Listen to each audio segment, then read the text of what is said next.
Solo and welcome. Happy Friday. Today is Friday, October the 11th, and this is Backyard Beekeeping Questions and Answers, episode number 279. I'm Frederick Dunn, and this is The Way to Bee. So I'm really glad that you're here. If you want to know what we're going to talk about, please look down in the video description below, and you'll see all the topics listed and any references or links that might be helpful associated with the topic. You might be wondering, hey Fred, where do you come up with those topics in the first place? Great question. Go to my website, thewaytobee.org, and click on the page marked The Way to Bee, and there's a form that you can fill out. You can also comment underneath any one of the videos on my YouTube channel, which is Frederick Dunn, and hopefully I'll see it. I do look at all comments, and I try to respond to those that are coming up, and sometimes someone will post a question that just can't wait for a Friday response. So what would you do? You'd go to Facebook, The Way to Bee Fellowship on Facebook, and join up. There's always someone there, 24/7, always. Somebody around the world will give you an answer to your current issue. So what else can we do? We can talk about the weather. 64.6 degrees Fahrenheit, which is 18 Celsius, 4.3 miles per hour, wind 7 kilometers per hour. 52% relative humidity. Things are nice and dry out there. Unfortunately, because we need rain here. Fortunately, for those who don't need rain, because we've had a lot of rain in this country this past couple of days. So, low rain up here, low chances. This is a perfect day not to be sitting in front of your computer or your tablet or your phone or listening to this. Unless, you could go outside and listen as a podcast. What's the name of the podcast? It's also called The Way to Bee. You can just do a Google search, The Way to Bee podcast, and you'll find it. And you can listen while you're outside gardening and enjoying the sunshine that we have right now. 64.6 Fahrenheit and sunny. You might be wondering what's going on in the environment. What is the deal with the bees, and can they find what they need? No, they can't. We're down to nothing but cosmos now, and primarily we have some asters out there, different varieties of asters. I was on the hunt for jewelweed yesterday because I was trying to impress some visitors with the touch me not behavior of the jewelweed seed pods and how they launch their seeds out, and we couldn't find any. So we're down to milkweed seed pods. We're coming up on a time when you could actually start planting for spring. So in other words, plant in the fall. They come up whenever the ground temperature warms up, and times are right for you, wherever you live. Where do I live, you might be wondering? The northeastern United States, state of Pennsylvania, northwestern part of the state. Ag Zone 4, I'm at 1,300 feet above sea level. So we have a lot of microclimates around here, and you probably do too, where you live. So what else can we talk about? I think that's it. Robbing risk is very high right now in the northeastern United States because it just goes in concert with the fact that forage is diminishing, and that means that we have a surplus of workers that are unemployed. So, great chance to open feed if you want to. If you've got some colonies that are lagging behind, this is the time to feed them. We'll talk more about that in the fluff section. So I want to thank those of you who did submit your questions and comments this week, and we'll get right into it with question number 1. Comes from Linda Decker. Linda Decker, that's the YouTube channel name. Anyway, Fred, thank you for the update. With your current experience, will you continue to use EcoWood on new hives instead of paint? So this is in reference to a recent video I just published this week. And what I did is, it was in response to a question I had from someone else about the finish on my beehives and how long it lasts. So I decided, what the heck, I'll just go out there with a camera and I'll walk to a bunch of different varieties of hives that have been out and exposed to the weather for several years in some cases. Of course, some of the hives are new, so we don't know their longevity. But I have a variety of different finishes, including unfinished wood. And that depends on what kind of wood it is. But anyway, we're referencing specifically EcoWood. EcoWood is not a finish. It's considered a treatment. It's a mineral treatment, by the way. It goes on like water. And so it works out really well on woodenware like pine, for example. I have used it also on western cedar. And if you use it on cedar, the cedar gets really dark really fast. Now, that EcoWood is available through a lot of home centers. Home Depot, Menards, Lowe's, they all carry it. You can look online, you can find it. Of course, it's on Amazon, and what do you think I'm going to do? I'm going to give you a link to the Amazon resource so that if you want to, you can use an affiliate link and help me get a nickel for my trouble. So anyway, EcoWood is a one-time treatment. So you soak your wood in it. The longer you soak it, the more it sinks in. And one little packet, a dry packet, mixes with about 5 gallons of water. So it actually makes a lot. So I like to wait until I've got a bunch of unfinished wood ready to go, and then I just dip it all. So EcoWood is not so much in place of paint, depending on what it is you want to do. If you're expecting it to prevent your wood from cracking, splitting, and in some cases even warping, EcoWood does not stop that behavior. So what the heck does it stop? What does it do? It even says in the instructions that it will heal cracks as they develop through the years. I have found that not to be true. Now maybe we're talking about tiny cracks, like little tiny crazing or stress cracking and stuff like that. Maybe it does work for that, but it definitely doesn't work on bee boxes where the joints are finger joints, dovetails if they're angled, and box joints are what we commonly see on beehives. So what I've said already to this commenter, I do like it. So I like the way it looks. It has a natural look. It's a natural wood finish look. It kind of gets darker with each rain and thaw cycle. It gets a little bit darker. So it accelerates the aging look of your wood without the wood deteriorating. So it's lasted for many years, but you're going to have to be careful about how you assemble the woodenware. And I assemble and glue and screw it together before I treat it with EcoWood, because I like the boxes to be together. And I just use a shallow pan to get one of those big plastic storage bins that's designed to go up under your bed, you know, to store socks and woolenware or whatever you put under your bed. Anyway, and I just fill it up with the 5 gallons. That leaves me with about 4-inch deep section, but it's also big enough to handle full-size Langstroth boxes, one side at a time. And then you're supposed to soak them for 3 minutes. Then you just stack them outside. They dry out. They're ready to go. I soak them inside and outside because another question I get about that, is it safe for bees? And then somebody will go to the website and they'll look at the composition of EcoWood and then they'll say, whoa, dangerous to bees. Well, it would be if we gave it to the bees in that concentration, but we're talking about a treatment of the wood, and that concentration is not the same once it's mixed, once it's prepared to be used in wood. In fact, it's used by a lot of commercial beekeepers for many years without incident. So I'm pretty confident suggesting EcoWood for beehive woodenware, inside, outside, makes no difference. It's going to be dry before you put it in with the bees, and the concentration is the treatment concentration, not the little packet that comes that makes 5 gallons. So I hope that makes sense to people. The other thing is I leave some wood untreated, so the cedar is just going to last a really long time. I've had untreated cedar last for 20 years already. So that's interesting. And you might say, but Fred, you haven't been keeping bees for 20 years. And that's true. I didn't start keeping bees until 2006. So how would I know that untreated cedar lasts so long? Because I have bluebird boxes, more than 30 of them, so that we can see the bluebirds nest and all that stuff, and we get tree swallows and all that other stuff, and of course we chase away the house sparrows. Anyway, so that's how I know that untreated boxes, even an untreated pine box, for example, that we use for bird boxes, not occupied by or protected by honeybees, can also last about 6 to 10 years. So that's interesting too. You can get some use out of untreated wood.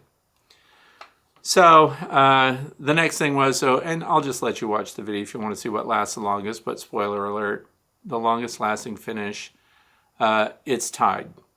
There are 2 finishes that are doing really, really well, but the painted wood, which is exterior semi-gloss latex, you'll find out the price goes up as soon as you jump to gloss and semi-gloss of any exterior latex paint. Some people prefer oil paint and primer and stuff like that, and that's great. It's probably going to add another layer, and the primer will, of course, sink in, and that allows your paint to grip better. I haven't had much of a problem with paint peeling off of brand new boxes. So the other ones that we're watching, years ago I did a review of the Hoover hives, which are beeswax coated. So they're dipped with paraffin maybe the first time around so it sinks in, and then the final coat is beeswax. Now Hoover Hive gets a lot of pushback, and that's because they're being sold by a company that also sells Amish woodenware.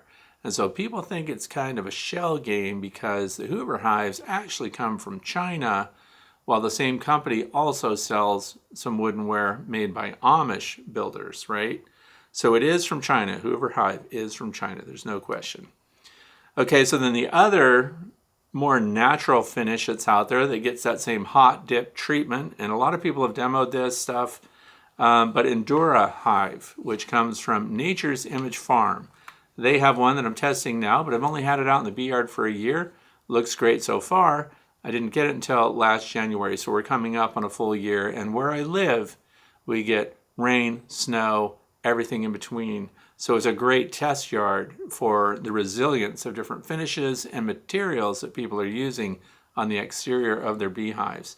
So I'm keeping an eye on Endura Hive. It's far better than Hoover Hive finishes so far. And but I don't have a lot to compare it to because I don't have a lot of other wax dipped hives, and I can't do that myself because big investment. I don't know if you've ever watched, like Cayman Reynolds, for example, use an old chicken scalder to dip his hive boxes in. I think he's got some new high-tech paraffin dip system. I don't have any of that. Now, if you're thinking, how could you afford to do that? There are wax melters that are pretty darn expensive, by the way. And you could wax dip your own stuff, but what I want people to understand is beeswax dipping by itself. First of all, you can't get the temperatures up high enough to make it soak into and displace moisture that's already in the pine, for example, and pine would be the most frequently dipped in hot wax and paraffin. So because the paraffin mixes can get much higher in temperature, therefore they're much more effective as the primary treatment. And then the final dip would be beeswax. Now the other question is, if you find someone that supplies that, and the only supplier other than Hoover Hive that I know of right now who's selling it is going to be Nature's Image Farm, so that's Greg Burns, and Endura Hive is what it's called if you just want to Google it.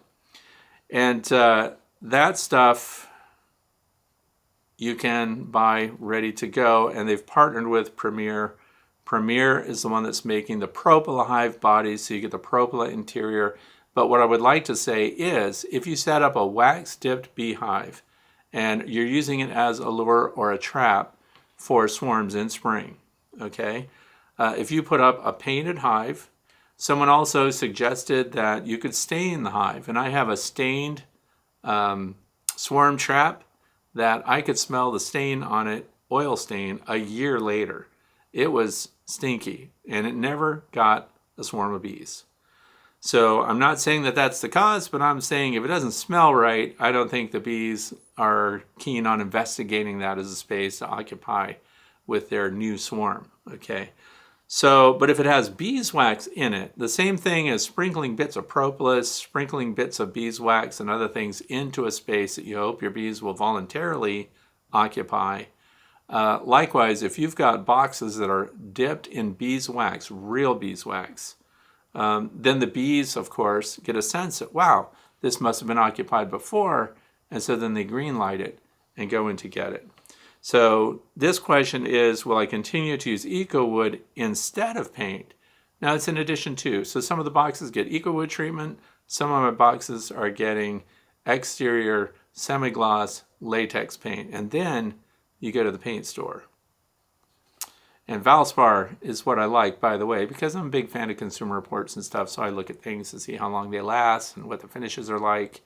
And then you go in and you find out that a gallon of paint could cost you $35. Who's going to pay $35 for a can of paint to paint your beehive? Well, people that are very specific about the colors, the tertiary colors, the primary colors, all the things that make them happy in their bee yard. Or you could go into any paint center. You could go into True Value where they mix paint. You could go into Home Depot, where they carry all these different brands. They have their own brands, but they also might carry Valspar. And you go to the paint counter and you make friends with those people. Why? Because there are picky people out in the world, and they buy paint, custom tints, custom mixes. They buy gallons of it. Sometimes they get the 5-gallon thing, and it's super expensive. They go home and they paint on whatever it is that they were hoping to match perfectly with their latest pair of socks. And guess what happens? It's a mismatch. It's a clash, and it makes them very upset. And then they bring it back to the store and they return it. And because it's a custom tint or because it's custom mixed, it doesn't go back on the shelf. Where does it go? Behind the paint counter on the shelf down there. And I don't know why they keep it, but now you can get that for up to 80% off the price. And guess what? Maybe not just make friends with the person behind the paint counter. Maybe you should make friends with the manager and say, hey, you got a problem with a bunch of paint that's built up in your paint center that they can't get rid of? And maybe you're actually taxing them to get rid of it, to unload it. They won't tell you it's there. You have to ask for it. It's kind of like scratch and dent. You have to ask. Got anything damaged that I could get at a cheap price? Which is one of the things I always do when I go to a building center. So get the paint that's been returned, that is exterior grade, and then just don't care about the color. Bring it home and mix it all up. Treat it like a tie-dye.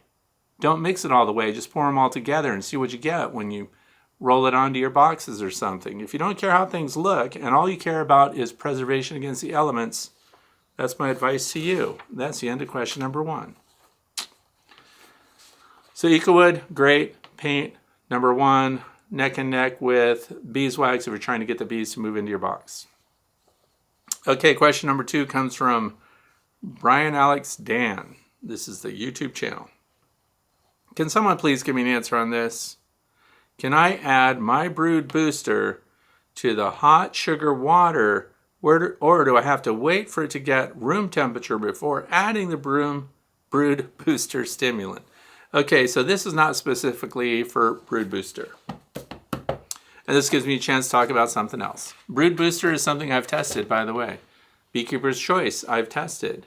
Hive Alive, I've tested. And also, of course, Honeybee Healthy. Who hasn't used that? It's like the household name in beekeeping supplements. But I'm going to mention Hive Alive right now. Why? Because this is the one that's actually a treatment. So it's not just a booster like this, but here's how it plays. Because even in their instructions, they caution you not to mix this with your sugar syrup, because here's why this is important. This time of year, a lot of you are mixing heavy syrups. So what's a light syrup? Light syrup is 1-to-1. What's 1-to-1? Well, that's pound for pound, equal water and then dry sugar, and then you mix it up. So 2-to-1, just imagine this. A gallon of water weighs roughly 8 pounds, okay? So that means I need 16 pounds of dry sugar mixed with 8 pounds of water? That's a lot. Well, it's not called syrup for nothing. Okay. So the heavy syrup requires that you really heat that water. So you bring your water to a boil, you mix your sugar in while it's cooling down, and then you have a heavy sugar syrup. Now, don't put whatever your essential oils is, whether it's Hive Alive, whether it's, in this case, Brood Booster, Beekeeper's Choice, Honeybee Healthy, whatever it is, wait until it's below 120 degrees Fahrenheit. And then you won't be damaging all those nuanced additives that are inside your treatment, whatever it is you're adding to your sugar syrup. Now, sometimes the sugar syrup is it just makes it smell good to the bees. They sell it and call it an appetite stimulant. So I've done those tests too. Is it really an appetite stimulant? What would that mean? So in other words, if you've got a colony of bees, it doesn't look like they're wanting to take the sugar syrup. This is supposed to help them take the sugar syrup quicker or more readily, or to find it, right? So being that I'm recommending you feed inside your hive, finding it's not a problem at all. So the bees have demonstrated a clear preference for sugar syrup with nothing else added to it at all. So they can get the carbohydrates, they can get that heavy sugar syrup, which, by the way, they will store as honey this time of year. That's why it's important before you feed any heavy syrups in the fall that you have already taken whatever you're going to take off for honey extraction and that we're now in a phase where we're packing down our hives for winter. And notice that because it's frozen overnight, now we've shifted modes. You can only feed a heavy sugar syrup, or you're going to fondant. And I'll talk about that more in the fluff section of today. So the real question is, once we heat it up, how much you have to cool it down so it's no longer detrimental or compromises this really cool composition of the feed stimulant that you have as a preference. Below 120 degrees Fahrenheit would be good. The other thing is, you wouldn't be putting it on your beehive at that temperature anyway. So go ahead and let that go right down. So keep the temps down, and the reason I recognize and talk about Hive Alive is they're the only ones that have been able to offer me a actual scientific study that we can review. How did they do the study? What were the results? And are these results that we can validate ourselves as backyard beekeepers? Well, if you can count nosema spores, then you can validate whether or not it's working. And a dose of Hive Alive is 1 gallon of mix, and it doesn't say whether it has to be heavy sugar syrup or light sugar syrup or somewhere in between. It's the dose of a gallon of sugar syrup with, in this case, 1.5 teaspoons per gallon of that, which means one of these bottles goes a long, long way. One of these lasts me more than a year, by the way. I have 42 colonies. But it doesn't go on all of my colonies because all of my colonies don't get fed, so it's only the weak ones.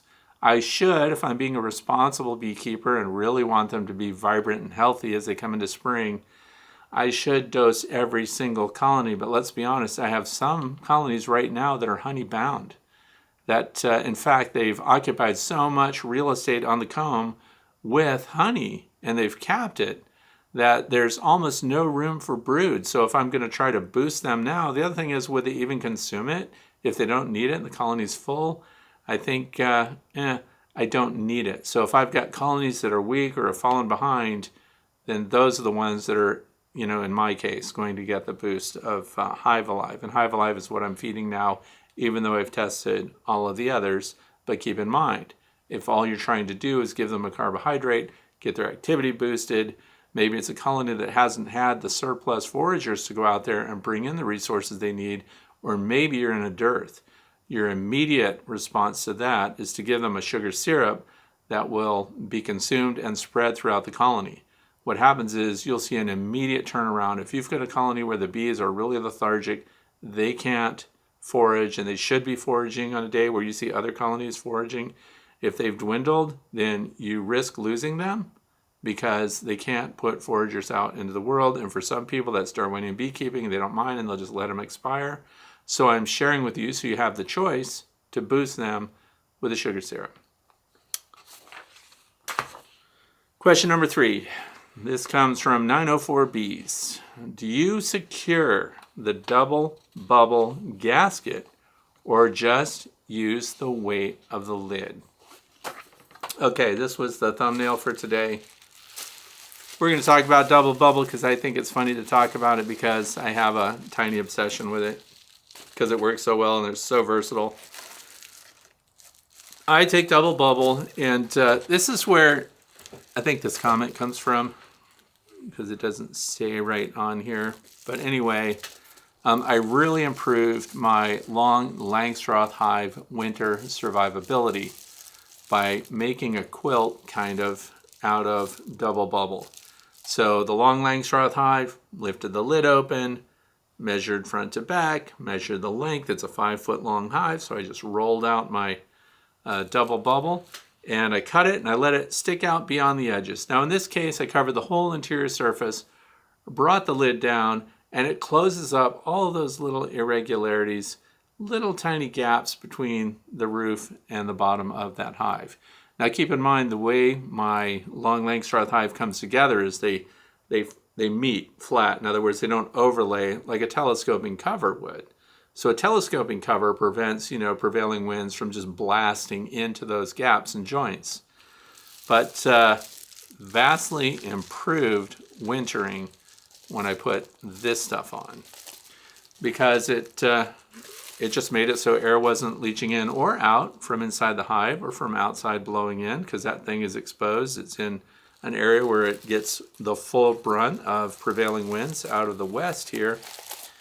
And so double bubble, I put on anything this time of year when we look at a hive and we find out that we're bad beekeepers because we haven't kept up with our woodenware and things like that. So what we do is you look at the edges of your hive, and if you see gaps, in fact, have your buddy or your grandchild or somebody go to the other side of the hive and shine a flashlight through it. And if you see light coming through, then you haven't sealed it and the bees have not sealed it. This also happens when people take apart their hives late in the year because the bees have a very difficult time once the temperatures drop getting propolis and working their seals back up inside the hive. That's where this gasket material comes in. So it's not, it's Reflectex. It's really not gasket material. But you could also cut out the inner area and just have this be, your standard woodenware is about 3/4 of an inch thick. You could let it go a little beyond that and stick out beyond the edges. And that's where someone else said, yeah, but I get bugs and stuff coming in here and going into these edges. Now this is not double bubble. This is actually single bubble, which is pretty funny. Double bubble is just that, double bubble thickness with this aluminum foil surface on it. So that's where, also in the thumbnail today, there is this aluminum foil. I don't even know where I got it. But anyway, you probably can get it at any home center. This is Romita 3.9 mil, 2 inches by 65 feet. So it's aluminum foil tape, and it's got this little backer paper on it that's very easy to peel off. And then what I do is I just run the tape along these edges, fold it over, and I create sealed edges. So if you're having a problem with critters getting into your double bubble edges, just seal it up with the aluminum foil or aluminum tape, and you're good to go. But this can be used also underneath your insulated inner cover.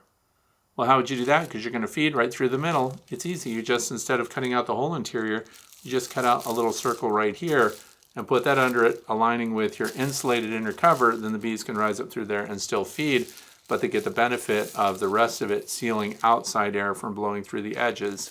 And some of you have problems with little teeny weeny ants and stuff that can creep into those holes. This also defeats those openings so you don't have ants trying to take advantage of areas in your hive that your bees cannot police. So it's just the weight of the lid. I don't use any kind of adhesive. I do glue this stuff to the interior. So I've got gabled roofs on some of my hives, like the flow hives, for example. And so what I do is I just smear this with wood glue, so Titebond 3. And then I just let it get a little tacky and stick it right in there, and it's lasted a couple of years already. So I like that. If you've got interior surfaces that you're just trying to coat with this that are not in the working area of your bees, so this is up above your inner cover and your insulated inner cover and your feeder shim and stuff, then you can also just glue it to the sidewalls. But as far as gassing material, it's not glued down. The bees glue it right up though. Let me continue to talk about that for a second. The nucleus hives that have these migratory covers. I put this under the migratory cover now, and that has improved things, but you'll notice that then it's laying right on the top bars of your Langstroth frames. And when I peel this up, when you open the hive to look at it, you do have to peel it up, and guess what? Every little frame is outlined with propolis, so your bees are propolizing the surface here. And you might be thinking, doesn't that defeat the space that you've made for your bees in your Langstroth hives, which gives them bee space over the top of those frames that the bees can go across? It does. So it really glues this right to the frames. So now the bees have to go around the edges of the frames under the bottom and then back up. So it does take away that space over the top, which with my migratory covers, the benefit of adding this is much better. Now, how much R value does this add if you're going to put it right on the frames and then a 3/4 inch migratory cover right on top? Well, it's like having an 1.5 inch migratory cover on there instead of just a 3/4 inch. So it adds some. It's not fantastic. If you add an airspace, so if you add this stuff, an airspace, and then another layer of this, the R factor is exponentially increased. So again, by locking in the air and having no air exchange occurring up in the top of your hive. So that's it for the gasket question number 3 there. Moving on to number 4. This comes from Maureen. Bethesda, Maryland. Question that occurred to me today while you were talking about robber bees. I know that bees carry nectar, lots of liquid in their crops. Can they also carry honey, low moisture in their crops? Can they suck up something that thick? And I associate winter eating of honey with bees and using water that is condensed in the hive mixed with the capped honey. Thanks. Okay, so here's the thing. Yes, honeybees can collect, carry in their crop, and transport home finished honey. When bees rob other colonies, and that's happening right now to one of my hives is being robbed.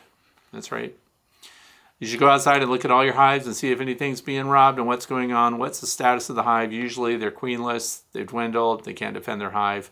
All your entrances should be reduced at this point in the year to prevent or reduce the chances of robbing. Some colonies are so weak, so small, that they just can't defend themselves. So be aware of that. And yes, robber bees get right in there. They rip away at the covers of the capped honey. They go after anything that's uncapped first, which is pretty handy because they're going to clean out all of the unfinished honey if there is any in there. And just as described here, in the wintertime, bees do use condensation inside the hive that they find. That's why condensation is so important to bees inside the hive in winter, because they're going to use it to help metabolize the honey, which is thick and viscous. And they do get their cluster up against the honey.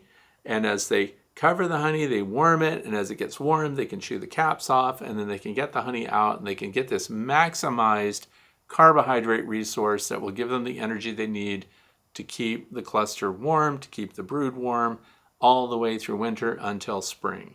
So bees that are foraging can also get finished honey, because I have videos of it. In fact, I haven't decided yet what my opening is for today, so I think it's bees flying with spirulina around them.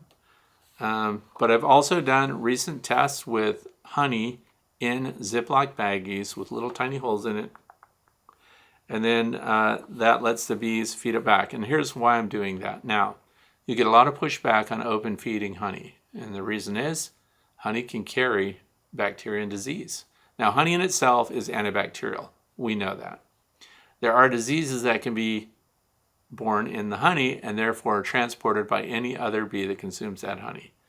Now, I want to explain my thinking on this. If you have an apiary and you're out away from a lot of other people, and you think that your bees are not spreading around the resources that they're already getting in their hive, you would be incorrect. Here's what goes on. There is a huge amount of drift going on, and bees are visiting each other's hives all the time. In fact, it's been said that there could be up to 20% of the occupants in your colony are not from that colony at any given time. So think of your apiary, your backyard apiary, as a community. And just consider that if one's got something, they've all got it, because they're all sharing and mixing and matching, and they're all over the place. So that doesn't mean that you should put honey out and let your neighbor's bees get it any more than you would want your bees to visit your neighbor and get honey from them. Honey that is exposed is incredibly dangerous to the bees, not just because you can be spreading American foul brood or you could be spreading European foul brood, for example. But open surface of heavy syrups and honey itself, if the bees contact it, they can get bogged down in it and drown quickly. So for those of you who have ever put out your equipment after you've done an extraction, for example, it's a favorite thing to do. Put it out, let the bees clean it up in your own apiary again. And you're feeding back honey, right? So, but the thing is, you ever see your bees land on that and they just can't get off of it. And then they try to fly away and they flip and their wings are stuck on it. So next thing you know, you've got a pile of dead bees in whatever it is you're trying to clean up. So I highly recommend that you hose out, extractors and things like that. Don't let the bees clean them up. My exception to that is I let the bees clean up the frames that have been extracted that have honeycomb on them.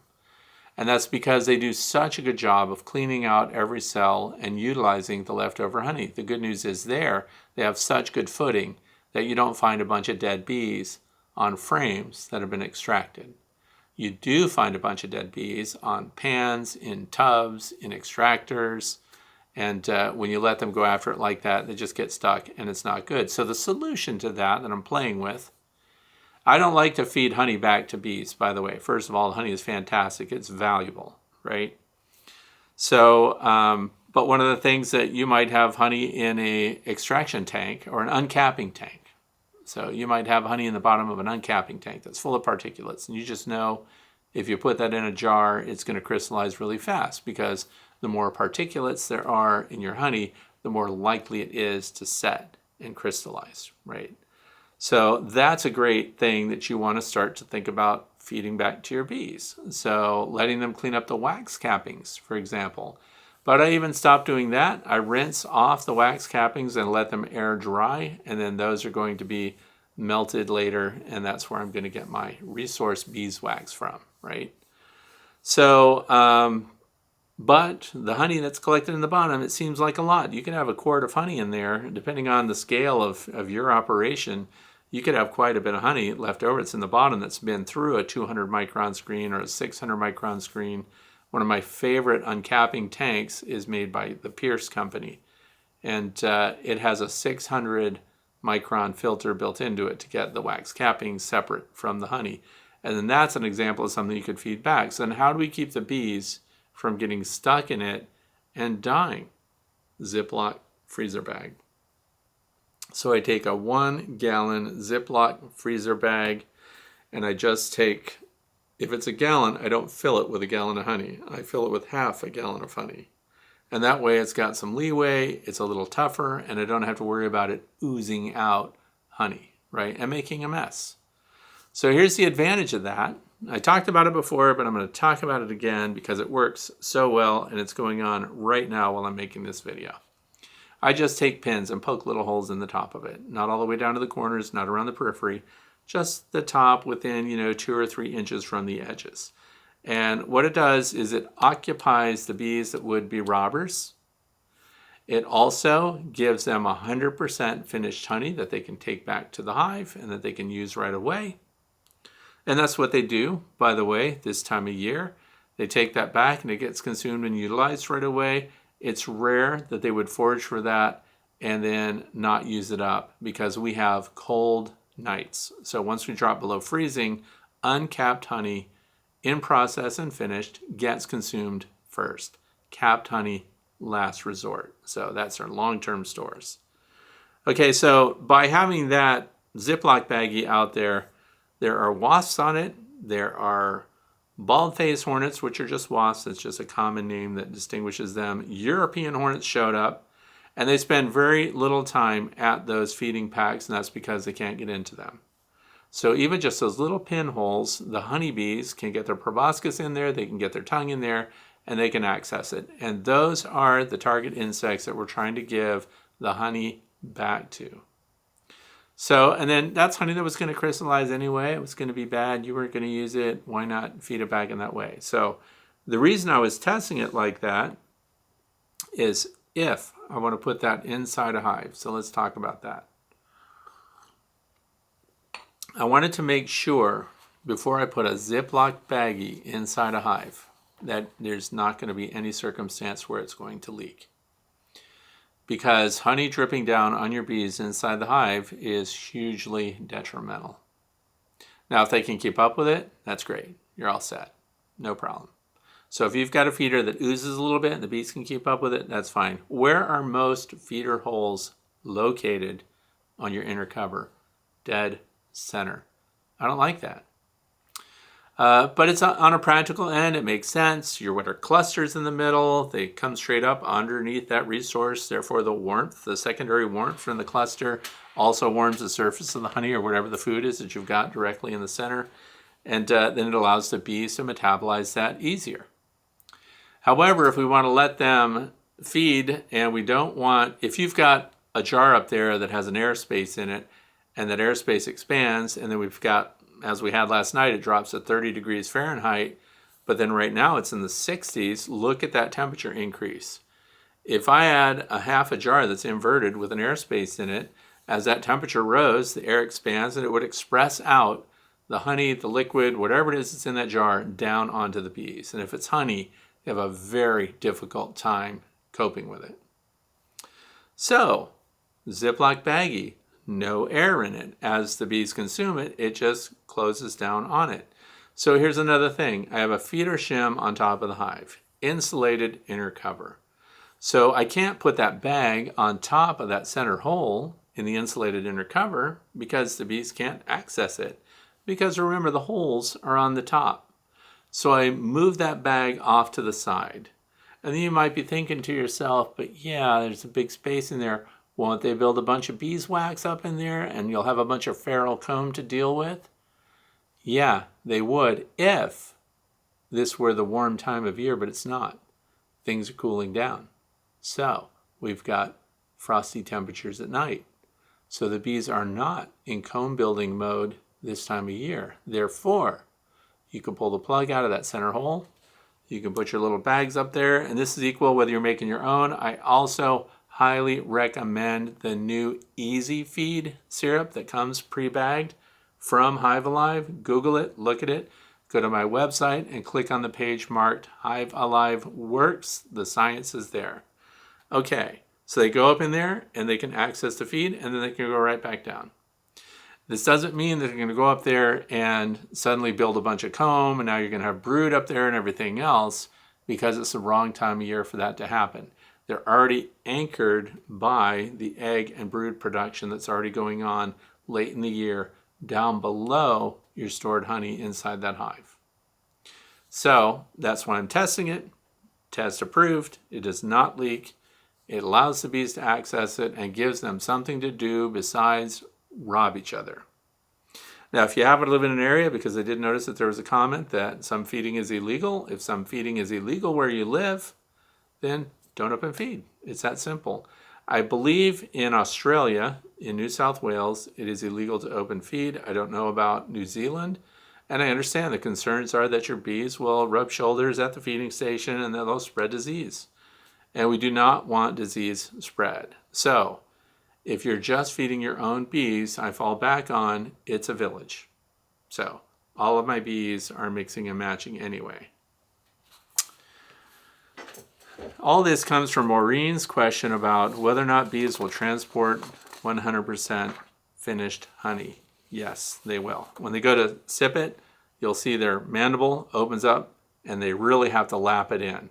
If we have a really thin syrup, or even if we have water bees, they keep their mandibles closed all together, and then their little tongue, their glossa comes out, and then it draws the liquid in. And in some cases, the tongue doesn't move at all to draw up the syrup, if it's really, really light, or if it's water, for example. Okay, moving on to question number 5. This comes from Hunt Lady. How should I put out comb for my bees? See, we're on the same thread here. How should I put out comb for my bees to clean up so that the red ants don't swarm it? Okay, yeah, this is a different question. I set up a station covered in foil and squirted dish soap along the walls, but the darn ants still got into it. I also made the mistake of putting more comb residue from a cutout than they could clean up in one day. I had to leave it out overnight. I'm anticipating a red ant mess that I'll have to drown tomorrow, possibly getting ant bites. I expressly wanted to use the wax. Update, surprise. Just went out with a flashlight, and not only had the bees all gone for the night, but the ants were in their nests as well. There were several cabbage butterflies. Okay, so if you're putting out resources and you don't want ants to get to your stuff, we have to create a moat system that your ants can't cross. So some of the hummingbird feeders, my wife feeds hummingbirds, and we have the suspended feeders that have a water moat in the center of it. So anything that follows the hook down, like the ants would, they have to cross the moat and then get to the sugar syrup that's for hummingbirds, which is much lighter, a much lower amount of sucrose than what you're giving to your honeybees. So anyway, getting them out there to clean things up, if you set up a little table for them, then put a pie pan underneath each table. Pie pans, table leg. Pie pans are dirt cheap. You can also use old paint buckets and things like that. Is it enough just to add water? I don't know if you've noticed, but ants can walk on water. They scoot right along the top of it, and sometimes the ants connect to one another and they form an ant bridge, and then they're walking across each other, and then they're going in. And I know from my time living in Charleston, South Carolina, that fire ants are no fun. I've been attacked by those, and they are little jerks for sure. But here's the thing. We don't want them to form an ant bridge. So we need a water reservoir that your stand sits on, and the ants have no physical path to whatever the resource is that you happen to be putting out there, in this case, frames of extracted or cutout frames, right, that we're trying to cycle back to the bees. Add dish soap to the water. Doesn't even take a lot. All we have to do is break the surface tension. What dish soap would I recommend? Just happen to have it right here. Dawn Ultra Free and Clear. I always say this because you can put this anywhere, and it's part of their Pure Essentials line, which means that it biodegrades. So it's not bad for the environment. None of the detergents and stuff. I don't know all the details about what's bad for the environment.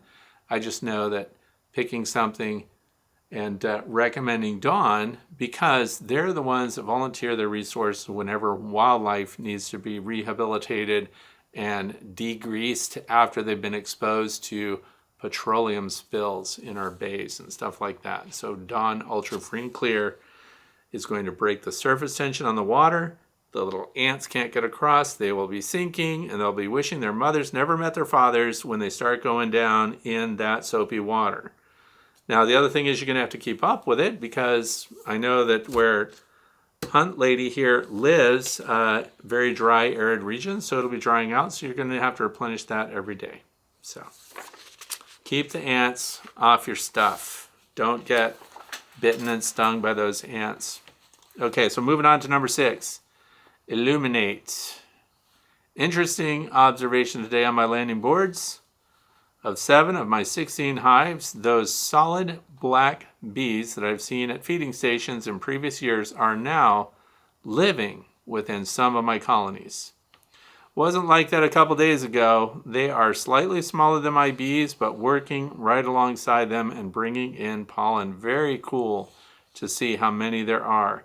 I wonder if a colony of them nearby was collapsing and needed homes. So there are a lot of possibilities here.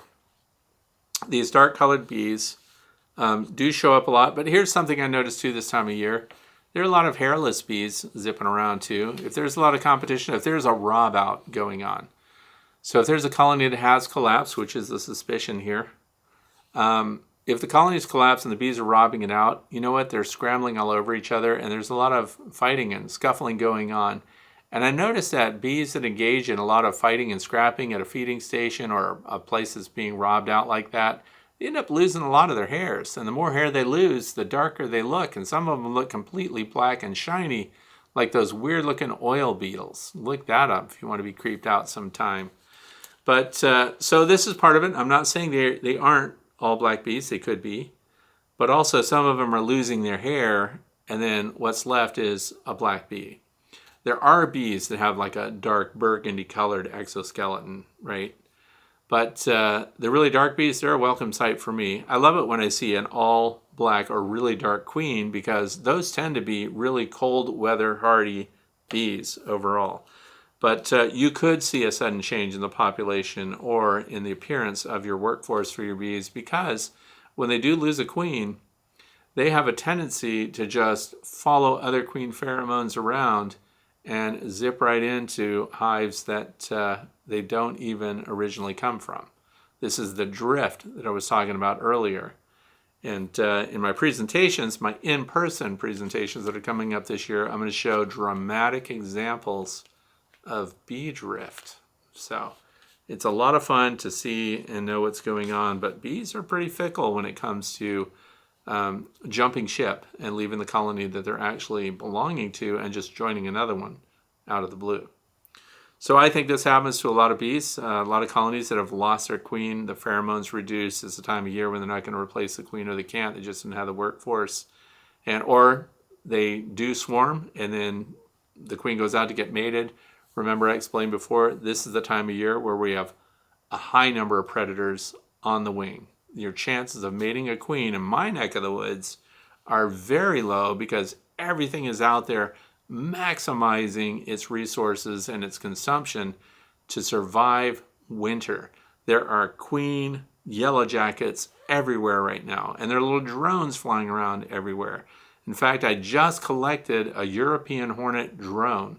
That was a lot of fun, and I've been grabbing bald-faced hornet drones. I didn't realize their cuticle is so slippery that it's like you grab them and they just snap right out of your fingers. It's amazing. You should try grabbing bald-faced hornets sometime. 100% risk, I accept no responsibility if things go bad for you. But grabbing them and they just get right out of your fingers. So those are amazing. With the European hornets, they're easy to grab. Now you may wish you didn't grab them. So fair warning there. You better know what you're looking at. If you think you're going to grab a European hornet drone, know for sure that that's what you're grabbing. They also have very efficient flesh cutting mandibles. Be aware of that too if you're going to go out hornet grabbing. So anyway, darker bees, they could easily, colonies are collapsing this time of year. And a lot of people will say this, commercial beekeepers, number crunchers, people that are really concerned about return on their investment, do not go into winter with low-performing colonies that need a lot of help. They take their losses in the fall, because why just let them go through? Now here's the other thing I want you to think about. A lot of people will be worried about, I don't have small hive beetles, that's no big deal for me. The wax moths. So let's say you had a colony, you go out right after you watch this, you start thinking, oh no, I might have a colony that has collapsing and they're getting robbed and everything else. I better go check them out. And now I need to take it all apart because wax moths are going to go in there and they're going to consume all the beeswax and the resources. They're going to mess up the whole thing. Well, here's the thing. It's already freezing at night. Freezing at night will kill the wax moth larvae. It'll also wipe out their eggs so that they don't succeed. So your chances of having stored equipment this time of year being invaded by wax moths. So the wax moth comes in, lays the eggs, and then of course the eggs hatch and they've got these little worms chewing their way through everything. Those little worms can chew wood and everything. You know what else they can chew, which is really funny? They chew plastic.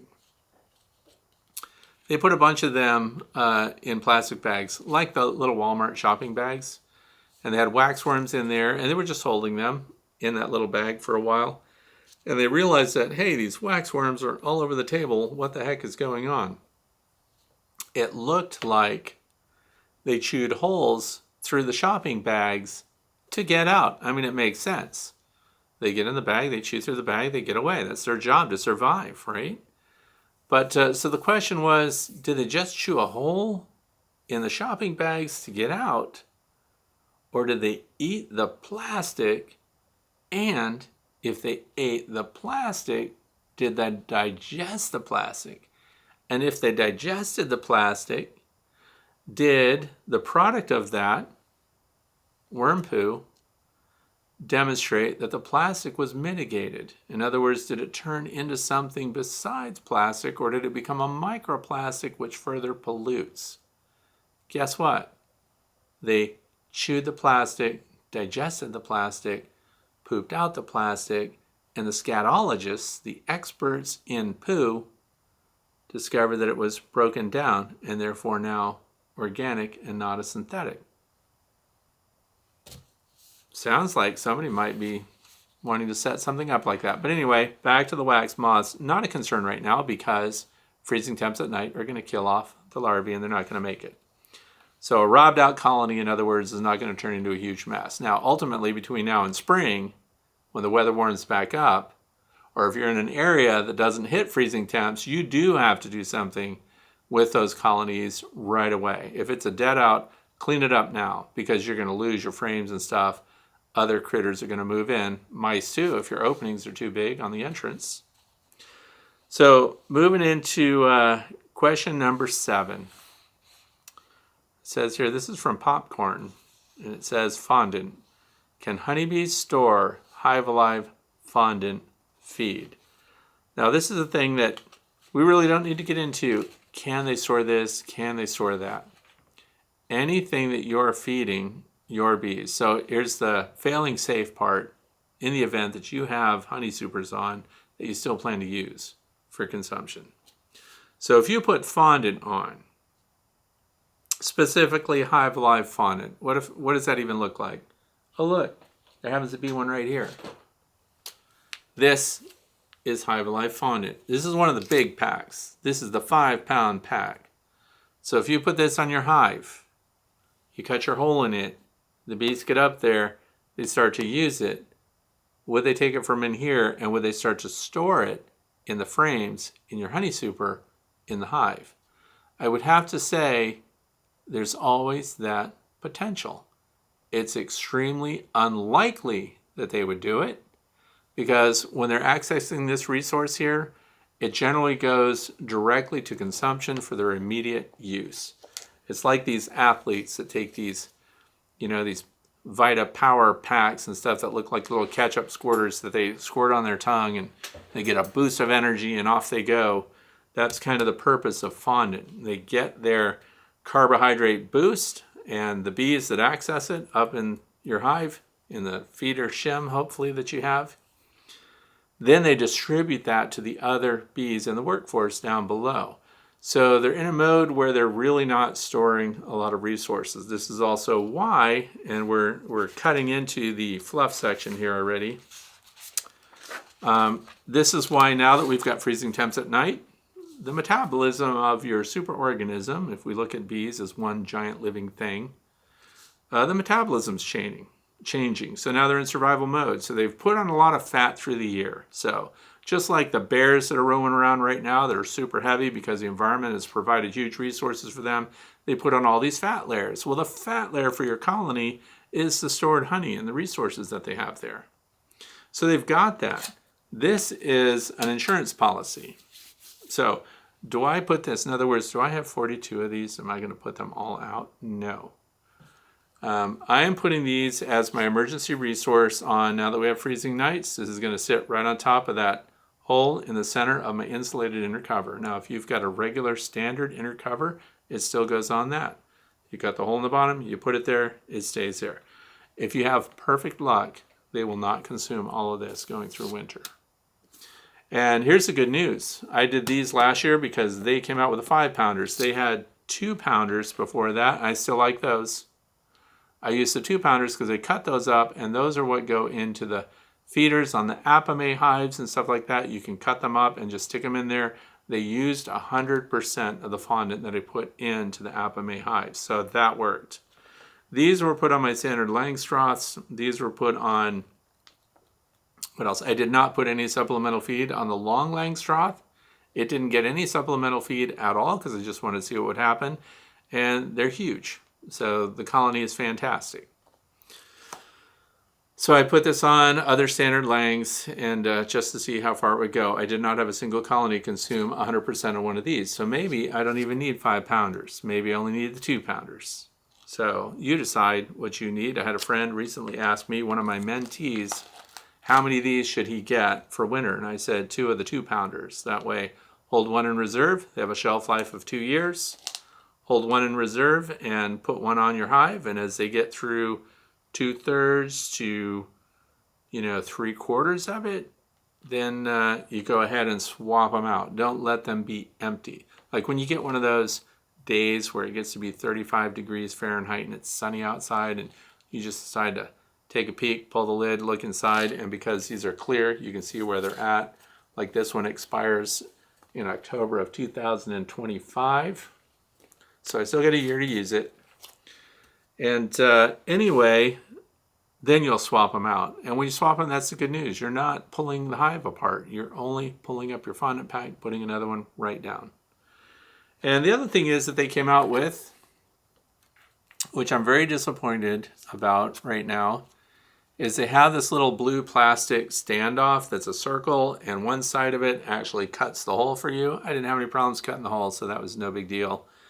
But you cut the hole with that little circle, then you flip it around, and it has these little feet that go into this and acts like one of those pizza box plastic things. You know how the pizza box, they put it in there so you wouldn't smash the top of the box down on the pizza and mess it up for those of you who get pizzas delivered. They have a plastic thing that pops this up so that while the bees consume the resources, it doesn't collapse down on top of them. So I think that's really handy, and I told them right away that I wanted one, so I ordered that, and I go on the website, and what the heck, they're out of them. So, in fact, they ran out of the fondant again, but now I think it's back in stock. So, once again, if you don't know where to find it, there's a link to it. I also link you to the study so you can understand what Hive Alive does for your bees and what it doesn't do, and you can be the judge for yourself. But fondant this week, if you're in my neck of the woods, we're in the green zone for swapping things out. Liquid transitioning to fondant. Now, some people put on sugar bricks or dry sugar and things like that, and you can do that. The bees have a much more difficult time metabolizing dry sugar. So the next question might be, if we put in a sugar brick or a sugar block or a candy board or something like that, do they store that resource in the hive? So I have to give you the same answer. Highly, highly unlikely that they would store it. It takes them so much effort to access it that they're just going to metabolize it right away, and they're going to distribute that. So you kind of have like little candy dealers that collect it all, do all the work, and then they bring it down, and then they migrate those resources in, and through trophallaxis, they share that with the other bees that are down in the brood area, for example. So nurse bees that are in the brood area don't leave the cluster and push their way up and go to these resources and then bring them back down in. They also don't push their way out, get to the water that's hopefully condensing on the interior surface of your hive on the sidewalls down below the cluster. They don't push out and do that. We have water bees whose job it is to do that. So they go out there, they get the water, they push back in, and then they provide that resource to the bees that are doing all the work, because we have heater bees. You've got bees that are using their thorax that are heating up the area for the brood, because guess what temperature the brood has to be even in the middle of winter. Look outside when there's a blowing storm and we've got 30-mile-an-hour wind gusts and it's minus 20 degrees Fahrenheit. Inside that beehive, in the middle of that cluster, there is some brood, and it has to be between 94 and 97 degrees Fahrenheit. Most commonly 95 degrees Fahrenheit. Bees have to generate that heat and keep that cluster, keep that brood alive. And so the bees that are going around that are bringing these resources down, and then of course that entire cluster tends to move. And here's the problem when you have just a tiny collection of bees going into winter. They have a very difficult time multitasking. That's why they're in so much trouble so easily. Number one, the space they're in might be too big. The honey that they need to access might be too far away, way up inside the hive, way up above them, and well out of the secondary warmth that's coming off of them. This is why we pack down our hives going into winter. If you've got, because you might think 2 or 3 boxes full of capped honey is going to be fantastic, my bees are going to do great, but your cluster is all the way down 6 inches above your entrance. That area way up at the top will be cold early in the morning, and condensation can form on that capped honey early in the morning. And then when it thaws, right, when it warms up a little and condensation forms and the driplets start going down, where are they going to drip? Directly on the bees. It's out of their control. So sometimes your cluster of bees will migrate to a back wall or to an east wall or to a corner to avoid this drippage if you've got a non-condensing hive.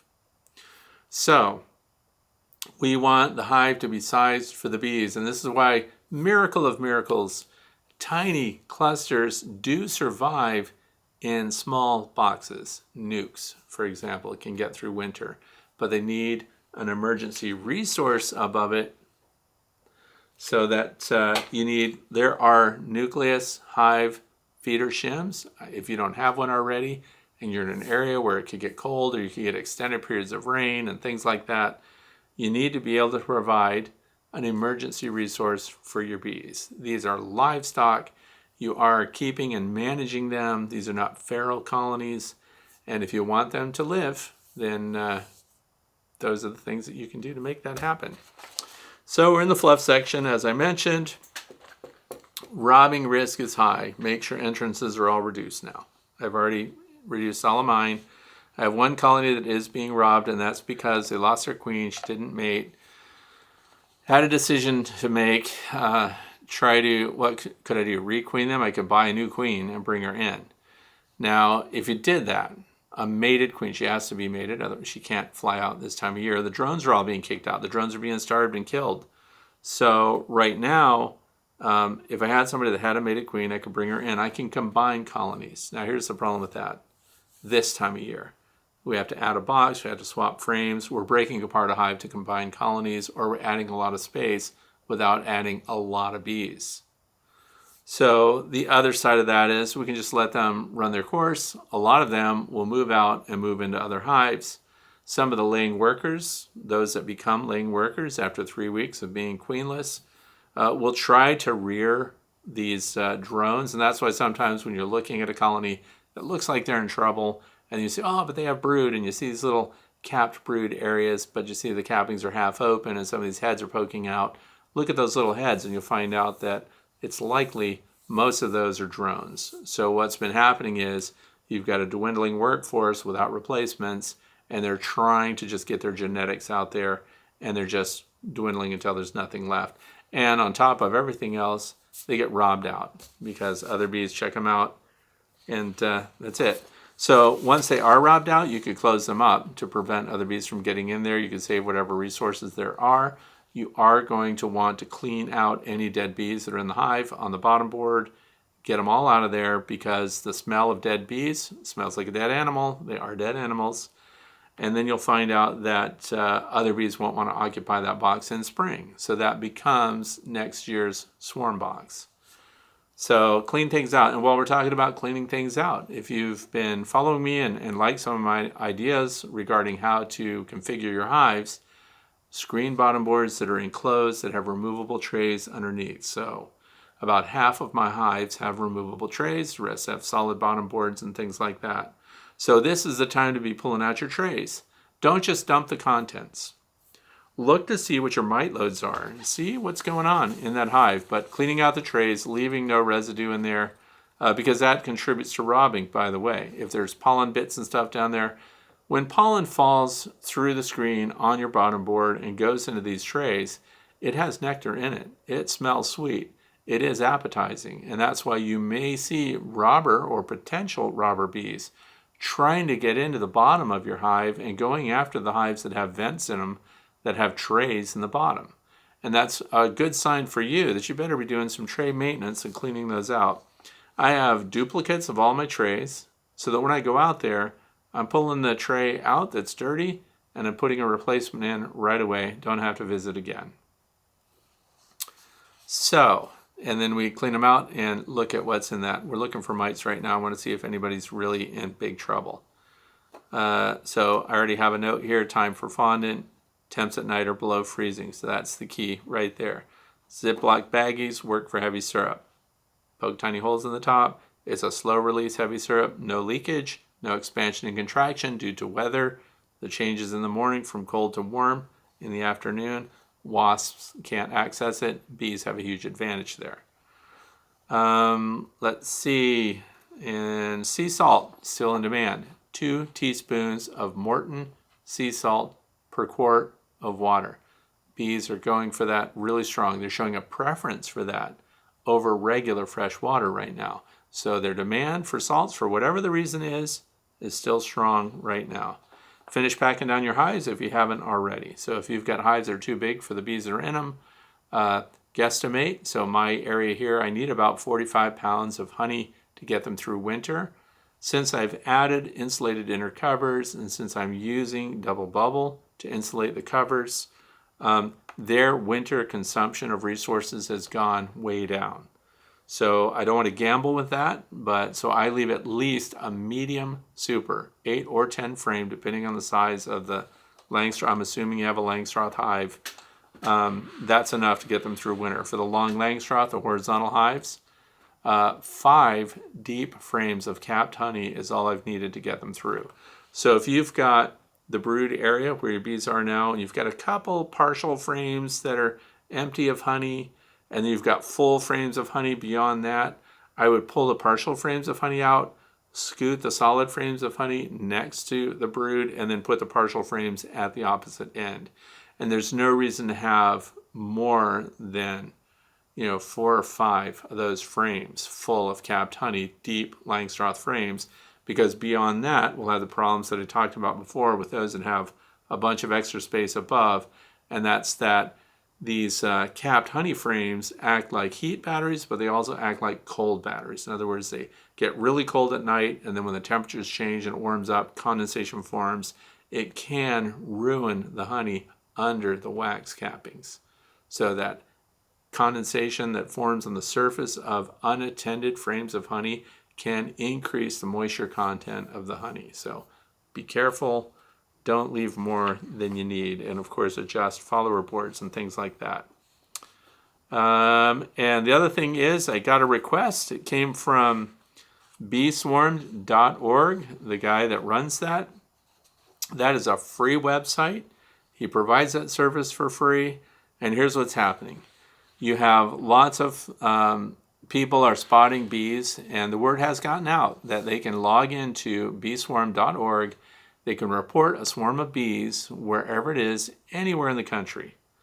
And beekeepers get the alerts on their phone. If they sign up, people like you, if you sign up at beeswarmed.org, it doesn't reveal a bunch of your information. This is not something that they're not invading your privacy. You are going to give a contact number, and you're going to list yourself as a beekeeper. No one gets your information, except, of course, Mateo, the guy that runs the website. So when somebody spots a swarm in their yard, on the side of their house, on a bush or something like that, because now leaves are falling, sometimes bees have created a bivouac somewhere on their way to occupy a final cavity, and they never made it. So as the leaves fall away, we start to see that there's exposed comb hanging from a tree branch and there's bees on it. Their chances are 0, okay? Now maybe if you live somewhere tropical, it's not 0. But here where I live in the United States, northeastern part, as we see comb exposed like that, they're not going to make it. So if you're a beekeeper and you want free bees, you log in at beeswarmed.org. You choose the range. So, for example, I don't want to call from somebody in Cleveland, Ohio that has bees hanging from their swing set. I only want somebody, because I'm lazy right now, I want somebody 2 miles out in every direction. Those could be my own bees, because they could have moved that 2 miles. Who knows? You can choose 5, 10 miles, 100 miles. Wherever the radius is that you want as a beekeeper, go to beeswarmed.org and register to go and get your free bees. Because the way it happens is the person that posts that there's a swarm, and they post pictures, whatever information they have, and then you get an alert. Oh, 3 miles up the road from you, a swarm has been reported. Click on your phone to claim it. So then when you hit that button and you say, I'm claiming it, that just relieved you of what often happens when there's a swarm, which is somebody says, I have a swarm. They go on Facebook. They say, I have a swarm on my trees. Can somebody come and get them? And then somebody will say, I'll come and get them. And then while that person's on the way, driving the 20 minutes or whatever to get there, somebody else goes, I'll get them. And then you're halfway there and somebody goes, already gone. So beeswarm.org works better than that. And here's why. Once you click that and you say, I'm coming to get it, it's identified as a claimed swarm. So now the alerts are canceled. They don't go out to anybody else. And anybody else that tries to claim it, they hit that button to claim the swarm. And oh, too late, already claimed. Somebody's in progress on it. Now you get there, you don't like what you see. There's too many bees. They're aggressive. They're whatever. You don't like them. Then you just say, well, I don't want this swarm. So now you unclaim it. And then that alert relaunches, so others that want to claim it can now go. And you could have provided extra information on it too. They're feisty bees, they're jerks, nobody wants them, whatever. So please, if you're a beekeeper and you want free bees, you have nothing to lose, beeswarmed.org. Free bees. I got lots of alerts, and I don't live in an area that has a high concentration of swarms. We have 2 really good swarm seasons here. But that's a shout out, of course. They asked me to remind people because they have more people reporting swarms than we have beekeepers to collect them, which is pretty good on the part of the beekeepers. Free bees. Now, the other thing is people do report cutouts and things like that.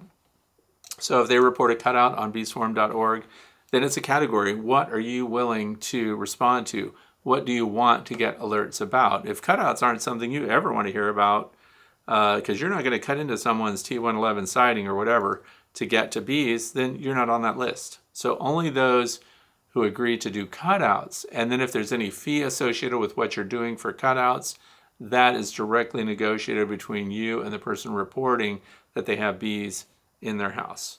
So I hope that you found today's information helpful. If you have questions that have come to mind, please make a comment down in the comment section below. I also invite you to subscribe if you like what I'm doing, because it's 100% free. Thanks a lot for being here. I hope you have a fantastic weekend.